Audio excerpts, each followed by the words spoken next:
तो hello friends, मेरा नाम है रूजर। अभी आप देख रहे हो हमारा यहाँ पे हम करने वाले डेटाबेस में एक और प्रोग्राम जो है जेएसपी थ्रू, जहाँ पे हम करने वाले हैं रजिस्ट्रेशन। रजिस्ट्रेशन फॉर्म का प्रोग्राम है अपना, यहाँ पे अपन यूज़र का रजिस्ट्रेशन करने वाले हैं। तो देखते हैं कैसा होता है ये प्रोग्राम। ठीक है। तो सबसे पहले अभी हम देखने वाले हैं यहाँ पे अपने पास हमने अपना जावा वेब में अपना वाला प्रोजेक्ट ओपन कर लिया है। उसके बाद में हमने 3 फाइल तैयार की है जेएसपी की। यहाँ पे सबसे पहली फाइल है होम, उसके बाद में रजिस्टर, उसके बाद में इंडेक्स। मतलब इंडेक्स, होम, रजिस्टर, ये 3 फाइल अपने पास है। जो हमने वेब पेजेस पे राइट क्लिक करिया और न्यू पे जाके जेएसपी पे जाके हमने तीनों फाइल तैयार कर ली है। उसके बाद में सबसे पहले अभी हम इंडेक्स फाइल पे आते हैं, जो अपनी वाली इंडेक्स डॉट जेएसपी है। यहाँ पे बहुत सारी अलग अलग फाइलें, आप उन पे ध्यान ना दे। आप जो मैं फाइल बोल रहा हूँ सिर्फ उन्हीं पे ध्यान दो। तो इंडेक्स डॉट जेएसपी फाइल है अपनी वाली सबसे पहली। वहाँ पे जाएंगे तो अब हमको क्या करना है, मतलब अब अभी मैं आपको स्ट्रक्चर बता देता हूँ इसका वाला। तब मतलब प्रोग्राम का स्ट्रक्चर क्या होगा, जो फाइल होगी ना उसका स्ट्रक्चर क्या होगा, मैं आपको रन करके बता देता हूँ कि कैसा दिखेगा वो। आपको वैसा बनाना है ना। तो देखिए इस तरीके से ये लॉगिन का फॉर्म होगा। यहाँ जहाँ पे यूज़र लॉगिन करेगा, यूज़र नेम होगा, पासवर्ड होगा। यहाँ पे 2 टेक्स्ट बॉक्स होके लॉगिन पे अगर क्लिक करेगा यूज़र तो यूज़र लॉगिन होना चाहिए। अगर उसका पासवर्ड राइट हो तो ही वो लॉगिन होना चाहिए। अगर पासवर्ड गलत हो तो वो लॉगिन नहीं होना चाहिए। अगर यूज़र के पास लॉगिन यूज़र वगैरह कुछ नहीं है तो वो रजिस्टर पे क्लिक करके रजिस्टर यूज़र पे जाके वो रजिस्टर कर पाए यूज़र को, और उसका नेम, पासवर्ड और डीओबी लेके सेव करने के बाद में वो डायरेक्टली यहाँ पे लॉगिन पेज पे आ सके, तब वहाँ पे अपने को प्रोग्राम करना है। ठीक है। इस तरीके से अपने को वो वाला प्रोग्राम करना है यहाँ पे। तो देखते हैं आगे आगे क्या होता है। तो यहाँ पे मैं आपकी हूँ अपनी वाली नेटबीन्स। ठीक है। नेटबीन्स पे आ गए अभी अपन। नेटबीन्स पे आने के बाद में यहाँ पे अपन ने सिंपल जेएसपी और इंडे एचटीएमएल में कोडिंग सेम है अपने वाली एचटीएमएल की। सेम ये जो कोडिंग है ये बाय डिफॉल्ट आ जाती है, इतनी थोड़ी सी ये वाली ऊपर की। और उसके बाद में अपन ने सिर्फ ये वाली कोडिंग टाइप की है जो फॉर्म टैग में है अपने वाली। फॉर्म टैग में अपने हमने लिया है होम डॉट जेएसपी। देखिए मैंने एक वीडियो में बोला था, अगर आपके पास जेएसपी फाइल हो तो आपको डॉट जेएसपी भी लिखना होता है। अगर आपके पास डॉट जावा वाली फाइल हो, डॉट एचटीएमएल वाली फाइल हो, तब आपको डॉट का एक्सटेंशन नहीं लिखना पड़ता है, सिर्फ फाइल का नाम लिखना पड़ता है। लेकिन अभी डॉट जेएसपी, इसके लिए डॉट जेएसपी फाइल का नाम भी हमने लिखा है। उसके बाद में हमने पोस्ट मेथड यूज़ किया है। यहाँ पे कुछ बेयर टैग लगा दिए हैं। उसके बाद में सेंटर कर दिया है। उसके बाद में लॉगिन यूज़र हेडिंग में ले लिया है, यूज़र नेम लिया है यू नेम, और पासवर्ड लिया है पास, यू नेम पास। इनके नाम आप ध्यान रखिए, ये नाम हमें आगे काम में आने वाले। उसके बाद में हमने यहाँ पे सबमिट के ऊपर कोडिंग की है। सबमिट इनपुट टाइप सबमिट, इसकी वैल्यू है लॉगिन, मतलब बटन पे लॉगिन देखेगा, और एंड एनबीएसपी कुछ पेज छोड़ने के लिए। और उसके बाद में एक हाइपर लिंक लिए AHREF जो रजिस्टर डॉट जेएसपी पे हमें लेके जाती है, जो जिसका हमने एक बटन लिया है जहाँ पे हमको उसको रजिस्टर बटन हमने ले लिया है। ओके।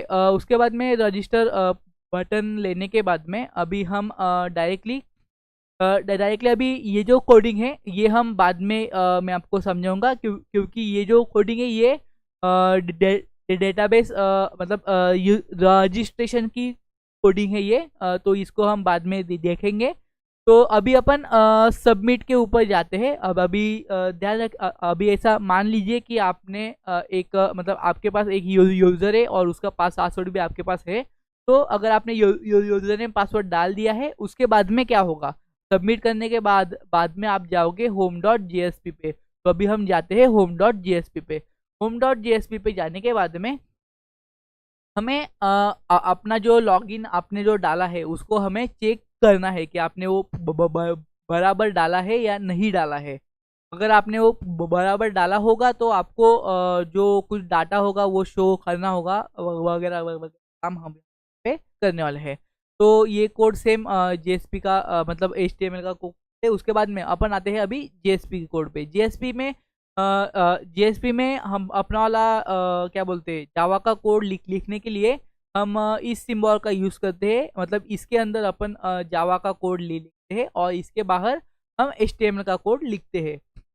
ये बात याद रखिए, हमने ये क्यों यूज किया है, हमको जावा का कोड लिखना है इसके लिए। ओके, उसके बाद में अभी अपन दो वेरिएबल लेंगे अपने वाले स्ट्रिंग टाइप के हैं, B1 B2। मेरे को लगता है शायद इनका कुछ काम नहीं है और हमको इनका कुछ काम है क्या, B1 B2 नहीं, ये मैंने टेस्टिंग के लिए लिए थे, इनका कुछ काम नहीं आपको, ठीक है, को जाने दीजिए। उसके बाद में अपन आते हैं स्ट्रिंग के ऊपर। यहाँ पे अपन ने तीन वेरिएबल लिए हैं, यूनेम, पास और डीओबी। ओके, तीन वेरिएबल ले लिए हैं अपन ने। उसके बाद में अपन आते हैं प्रिंट राइटर ओ आपको मालूम है क्यों आता है काम के लिए। ओके, उसके बाद में क्लास डॉट फॉरनेम लिखना चाहते हो लिखो, नहीं लिखना चाहते हो तो मत लिखो, कोई टेंशन नहीं आता इसके वजह से। उसके बाद में कनेक्शन करना है सेम एज अभी पिछला अगर आपने प्रोग्राम देखा होगा तो सेम कनेक्शन है एडीबीसी ओडीबीसी, यहाँ पे अपना वाला DSN का नाम और हो जाता है। ओके, उसके बाद में स्टेटमेंट ST और CO डॉट क्रिएट स्टेटमेंट। उसके बाद में अपन स्टेटमेंट क्रिएट करने वाले हैं। तो कैसा होता है देखिए, अभी देखिए यूनेम अपने जो स्ट्रिंग लिया था और उसमें अभी हम क्या लेंगे, जो अपन ने इंडेक्स फाइल पे जो सबमिट किया था यूनेम और पास, तो उसको हम गेट करने वाले हैं। तो रिक्वेस्ट डॉट गेट पैरामीटर यूनेम और request dot gate parameter password. User name password अपने वाले यूनेम एंड पास इन दोनों वेरिएबल में अभी आ चुके हैं। उसके बाद में रिजल्ट सेट RS लिखा है अपन ने। ये क्यों लिखा, क्योंकि इसमें अपना वाला रिजल्ट स्टोर होने वाला है जो क्वेरी एग्जीक्यूट होने के बाद में। तो ST डॉट एग्जीक्यूट क्वेरी अपने वाली क्वेरी एग्जीक्यूट करेगा और सिलेक्ट स्टार फ्रॉम स्टूडेंट, अपना वाला स्टूडेंट का टेबल है वेयर यूजर नेम। तो ये अपना टेबल में ये एक फील्ड है जिसका नाम है यूजर नेम। मैं आपको वो भी बताऊंगा आखिर में, मतलब टेबल दिखाऊंगा आपको। और यूनेम, ये जो यूनेम है ये वाला अपना वाला यूनेम है। तो अभी अपन चेक कर रहे हैं, क्या चेक कर रहे हैं अभी अपन, यूजर नेम इक्वल टू यूनेम है या नहीं है। मतलब टेबल का यूजर नेम एंड पासवर्ड अगर ये दोनों मैच हो जाते हैं तभी हमारा यूजर लॉगिन हो पाएगा। मतलब अगर ये दोनों मैच होते हैं ना, अगर ये मैच होते हैं तो रिजल्ट सेट में कुछ डाटा आ जाएगा, यानी उसमें कुछ ट्रू वैल्यू होगी। अगर उसमें ट्रू वैल्यू है तो इफ ट्रू होगा तो RS डॉट नेक्स्ट ट्रू होगा तो हम इधर आएंगे। अगर फॉल्स होगा तो अगर फॉल्स है तो यूजर नेम पासवर्ड मैच नहीं हुआ है। अगर मैच नहीं हुआ है तो हम यूजर को मैसेज दे देंगे, please enter the valid user name and password. Simple इतना सा अपने को मैसेज देना है, ठीक है। अगर हमारा यूजर नेम पासवर्ड मैच हो जाता है तो क्या होगा, RS डॉट नेक्स्ट से अपन वो चेक कर रहे हैं। उसके बाद में अभी हमने फिर से यहाँ पे सेंटर लगा दिया है अपना। अभी हमें कुछ डाटा शो कराना है इसके लिए, ठीक है। अभी यहाँ पे अपने टेबल फॉर्मेट ले लिया है डाटा शो कराने के लिए। तो फिर हमें बोला क्या गया है कि हमें अगर यूजर लॉगिन होता है तो जो भी डाटा है उस टेबल में वो सारा का सारा डाटा आप यहाँ पे दिखा दो। तो हम वो सारा डाटा अभी हम यहाँ पे दिखा रहे हैं। तो JSP में ये थोड़ा अलग है, टेबल फॉर्मेट में प्रिंट कराने के लिए यहाँ पे आपको लिखना पड़ता है ऐसा कुछ। इस सिंटैक्स को याद रखिए, ये यही सिंटैक्स रहेगा, इसमें कुछ चेंज होगा। RS1 यहाँ पे हमने RS लिया है और यहाँ पे हमने रिजल्ट सेट 1 लिया है, जहाँ पे अपन सिलेक्ट स्टार फ्रॉम स्टूडेंट कर रहे हैं। और स्टूडेंट सिलेक्ट करने के बाद में जो कुछ भी आएगा व्हाइल के लूप की मदद से हम सारे के सारे रिकॉर्ड यहाँ पे अपन प्रिंट कर रहे हैं। यहाँ पे get INT, get string, get date ये क्यों लगा है, क्योंकि हमारी जो टेबल का डाटा है वो इस फॉर्मेट में है इसलिए। ये वाली जो है ये अपने वाले कॉलम के नेम है, तो वो सारा का सारा डाटा यहाँ पे अपना वाला प्रिंट हो जाएगा। तो ये हो गया लॉगिन होने के बाद में, ठीक है। अगर आपके पास यूजर नेम पासवर्ड ना हो तो क्या करेंगे आप, रजिस्टर बटन पे आप क्लिक करोगे, तो रजिस्टर बटन पे क्लिक करने के बाद में आप हाइपर लिंक से register.jsp पे आप जाओगे, ठीक है। register.jsp पे जाओगे, register.jsp पे जाने के बाद में आपको ये फॉर्म आएगा जहाँ पे आपको लिखा होगा enter user name, enter password, enter DOB. अपन ने ये ले लिया है सब कुछ, ठीक है। User name, user name, password, DOB, ऐसा अपन ने रजिस्टर के लिए है, रजिस्टर के लिए लिया है, ठीक है। रजिस्टर को सबमिट करने के बाद में हम डायरेक्टली index.jsp पे जा रहे हैं, जो हमारा लॉगिन पेज है वहाँ पे। index.jsp ही हमारा लॉगिन पेज है, ये ध्यान रखिए, ओके। उसके बाद में हो गया, ये हो गया, ओके। यहाँ पे अभी हमने href में index.html लिखा है, तो हम कैंसिल भी करेंगे। अगर हम कैंसिल पे भी क्लिक करते हैं तब भी हमें इंडेक्स पेज पे ही जाना है, सबमिट पे भी क्लिक करते हैं तब भी हमें इंडेक्स पेज पे ही जाना है, या फिर लॉगिन पेज पे ही जाना है। ये बटन जो है ये मैंने टाइम पास के लिए लिया था, इसका कुछ काम नहीं है, ओके। ये हो गया अपना रजिस्ट्रेशन का कोड। तो अभी रजिस्टर करने के बाद में वो डाटाबेस में कैसे जाएगा, ओके, ठीक है। अभी ये अपन देखेंगे। तो सबमिट करने के मतलब सेव करने के बाद में, मतलब यानी कि रजिस्टर ये वाला डाटा अगर हमें सेव करना है तो अपन सेव क्लिक करने के बाद में सबमिट है, इसके लिए हम जाएंगे डायरेक्टली index.jsp पे। index.jsp पे जाने के बाद में अभी मैंने जो कोड बोला था ना, अपन बाद में देखेंगे वो वाला, अभी अपन कोड देखेंगे, ठीक है। तो ये वाला कोड अपन देखेंगे। तो यहाँ पे अपन ने सेम वही 3 वेरिएबल ले लिए है, यूनेम, पासवर्ड, डीओबी, इंडेक्स पे लिए, हाँ, ठीक है। वो वाले 3 वेरिएबल लिए, अपने वाला class dot forName driver initiate कर लिए है। उसके बाद में कनेक्शन कर लिया है अपने वाले डीएसएन से, जहाँ पे अपने को वैल्यू डालनी है। उसके बाद में स्टेटमेंट स्टेटमेंट, जहाँ पे अपन स्टेटमेंट अपने वाली क्वेरी लिखने वाले हैं। यहाँ पे यूनेम में अपन ने वैल्यू गेट कर, मतलब जो पैरामीटर है अपने वाले जो रजिस्टर से सेंड हुए हैं, सेव पे क्लिक करने के बाद में वो यहाँ पे आएंगे। रिक्वेस्ट डॉट गेट पैरामीटर यूनेम, मतलब यहाँ पे जो नाम लिखा है वो वाला नाम अपन यहाँ पे लिख रहे हैं। इसे सबके सब वैल्यू अपन ने यहाँ पे गेट कर ली है। सबकी सब वैल्यू गेट करने के बाद में हम एक क्वेरी लिखेंगे जो होगी इंसर्ट की, क्योंकि हमें डाटा इंसर्ट करवाना है। st.execute अपडेट ये हमारी फंक्शन है जिससे हम क्वेरी को एग्जीक्यूट करते हैं। उसके बाद में इंसर्ट इनटू स्टूडेंट का टेबल है अपना वाला, वहाँ पे 3 फील्ड है, यूजर नेम, पासवर्ड, डीओबी। उनमें अपन डालेंगे यूनेम, पासवर्ड, डीओबी, 3 वेरिएबल अपन ने वहाँ पे डाल दिए हैं। ये जो फॉर्मेट है ये डालने का, ये वाला फॉर्मेट सेम रहेगा हर इसके लिए। तो इतना सही कोड है अपना वाला यूजर रजिस्टर करने के लिए।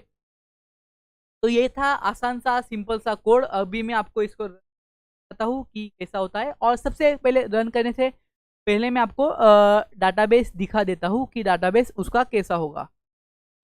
डाटाबेस दिखाता हूँ मैं आपको। ये अपना वाला अलग वाला डाटाबेस है। मैं डाटाबेस को ओपन करता हूँ, यहाँ पे दिखेगा नहीं कल से, तो इसके लिए अपन अपना वाला डिस्प्ले मोड ऑन करेंगे। तो यहाँ पे अभी अपन जाके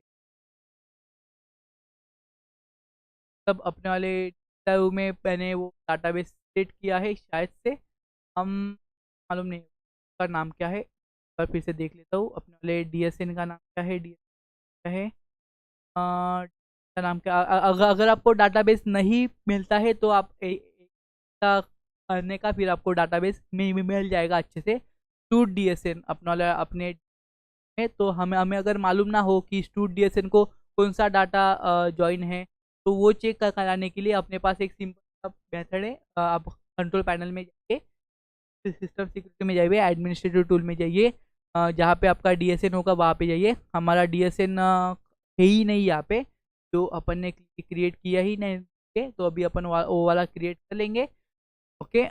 तो अभी हम वो वाला क्रिएट करेंगे, है नहीं यार, तो बात गड़बड़ होगी, बहुत ही डेंजर बात है ये तो। स्टूड डीएसएन है, ओके, कोई बात नहीं, अपन डाटाबेस जल्दी से क्रिएट करते हैं। और यहाँ पे अपन जाएंगे, फाइल पे न्यू करेंगे, न्यू डाटाबेस करेंगे। यहाँ पे अपने डाटाबेस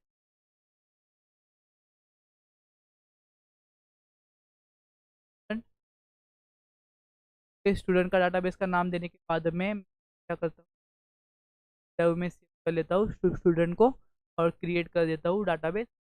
ओके, डाटाबेस क्रिएट करने के बाद में देन व्यू में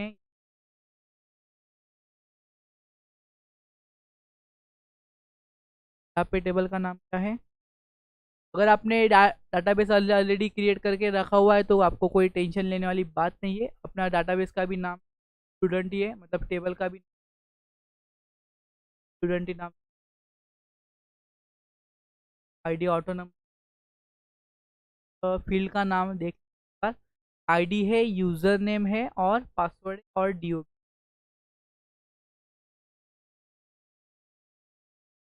बाद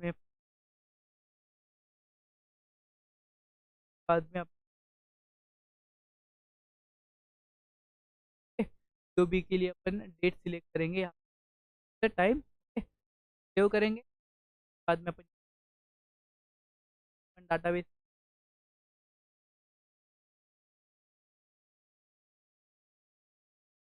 सेट अभी के लिए, और इसको अपन सेव कर देते हैं। सेव करने के बाद में इसको अपन क्लोज करते हैं। क्लोज करने के बाद में अपन एडमिनिस्ट्रेटिव टूल में जाते हैं, पैनल से तैयार करते हैं अलग से। अपन ने ये सिलेक्ट किया, ये सिलेक्ट किया, उसके बाद में अपन नाम देते हैं, सिलेक्ट किया मैंने डाटाबेस। उसके बाद में डी गया मैं, यहाँ पे अपना स्टूडेंट नाम का डाटाबेस ओके किया और यहाँ पे अपना स्टूडेंट ऐड हो गया और मैंने इसको ओके किया, तो अपना स्टूडेंट डीएसएन यहाँ पे ऐड हो चुका है। और यहाँ पे अपना सब हो गया है। ये अपन यहाँ पे जाएंगे सर्विसेज डाटाबेस में। यहाँ पे डाटाबेस में जाने के बाद में आप ड्राइवर पे जाने का है, ड्राइवर पे जेडीबीसी का, यहाँ पे जाने के बाद में आप डालेंगे डीएसएन का नाम, टेस्ट कनेक्शन करेंगे। कनेक्शन सक्सेसफुल होने के बाद में यहाँ पे डायरेक्टली अपन फिनिश पे क्लिक कर देंगे। फिनिश पे क्लिक करने के बाद में अभी अपन अपना वाला डाटाबेस ऐड हो चुका है। अभी अपन प्रोग्राम रन करके देखते हैं क्या होता है। तो प्रोग्राम मैंने रन किया, वो तो जाना चाहिए। यूजर नेम अपना वाला MSB123 लॉगिन किया और ये सक्सेसफुली लॉगिन हो गया है। ये वाली लाइन कहाँ से आई ये देखेंगे अपन। ये वाली लाइन आई है अपनी वाली यहाँ से कहाँ, वो आई है अपनी वाली टेक्स्ट से भी तो रजिस्टर होम से आई वो लाइन, वो आई थोड़े पास यहाँ से आई, अपन ने लाइन दिया है। बाद में तो रहा है ना, एक तो देखिए अभी लॉगिन करने के बाद लॉगिन होता है। अगर मैं रॉन्ग पासवर्ड डालूँ तो रॉन्ग हो जाएगा, यूजर ने पासवर्ड रॉन्ग है। रजिस्टर करना है तो रजिस्टर पे जाएंगे, रजिस्टर यहाँ पे डालेंगे पासवर्ड 21। यहाँ पे अपन डेट ऑफ बर्थ सिलेक्ट करेंगे, सेव करेंगे। सेव होने के बाद में अपन लॉगिन करेंगे। देखिए 2 रिकॉर्ड आ गए, कुछ काम हो गया है, बहुत ही आसान था। तो इस वीडियो में इतना देखने के बाद बहुत शुक्रिया। अगर आपको वीडियो अच्छा लगा तो लाइक कीजिए, शेयर कीजिए, सब्सक्राइब कीजिए। बस बहुत